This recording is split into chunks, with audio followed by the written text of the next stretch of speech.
Okay, so I'm going to say this and then I'm out. And this is part 2 of a series I call What I Wrote When No One Was Watching. So this is something that I wrote November 8th, 2019. It's amazing how when I get upset, I can talk to everyone but God. I can text but don't want to pray. I can vent but not really read the word. The anger sits in me and I don't always know how to release it. I could smoke, but what good would that really do? The high would have to eventually fade and the pain would find its way back in. I could lash out, but that creates words that should have never been spoken. Feelings hurt and bad vibes between people that have to come together to complete a goal. So how do I tame the fire called anger in the pit of my stomach? How many opinions should I hear? If I express my feelings, how do I do it without feeling regret after the words have been sent? How? If I can't get me to understand my own behavior, how can I expect anyone else to? Please explain to me, what are you expecting others to do? I'll write until my hands get tired and my mind gets quiet. I'll read until my eyes get heavy and my heart gets lighter. The stress, confusion, and pain slowly drifting outside of the realms of my consciousness. I rest and breathe slowly because I know with every breath, that's another moment to decide to do what's right.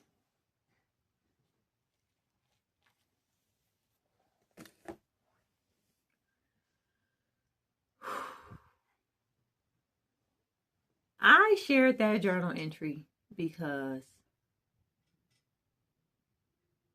I feel like a lot of times people go through seasons where they feel consumed by anger.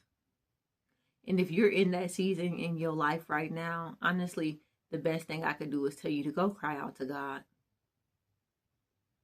Because that's what I had to do. And I honestly didn't wait. And I unfortunately waited until the anger was consuming me. It was taking me over and I did not recognize myself anymore. I looked up and I hadn't sung a song or danced a step. And I love singing and dancing. I ain't no professional at either one of them, but I love to do it because that's how I express my joy. And I looked up and I hadn't did any of that. I had realized that, damn, I don't even smile anymore. My smile was faded. And I promised myself I would never let anything take my smile. But the anger that I was experiencing in that season, it was stealing something from me. And I never want anybody, and I mean anybody, to be so consumed with anger that it's stealing something from them. Now, of course, this is what I've had to learn later on in life. It's not always that we're angry. It's that we feel out of control.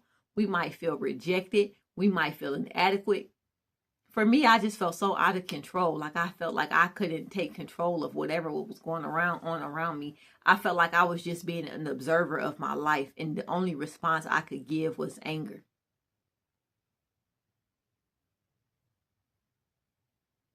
I'm good now, though. Sometimes I have a moment.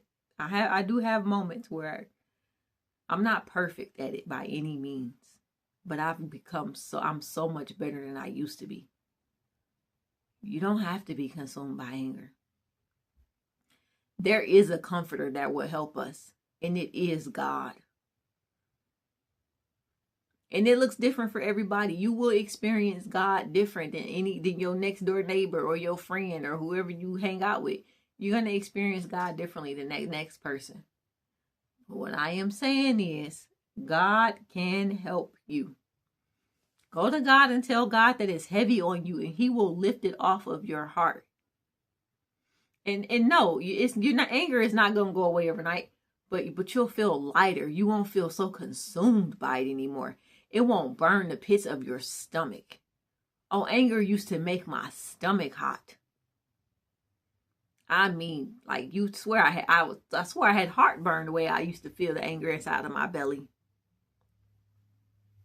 It was taking me over. It was stealing something from me. And I never want anybody to have that feeling. I shared that journal because there are so many people being consumed by anger that they don't even understand why. Venting to people won't always help you. I ain't never been angry and venting to somebody and it made me feel better. But I've gone to God every single time and I've walked away lighter and lighter. I've written letters to God every single time and I felt better at the end of it all. Just take the anger to God. You don't have to be consumed by it and you don't have to do it alone. I hope this encourages you and I hope that it helps you feel better. And I'm going to see you on the other side of growth. That's it. I'm out.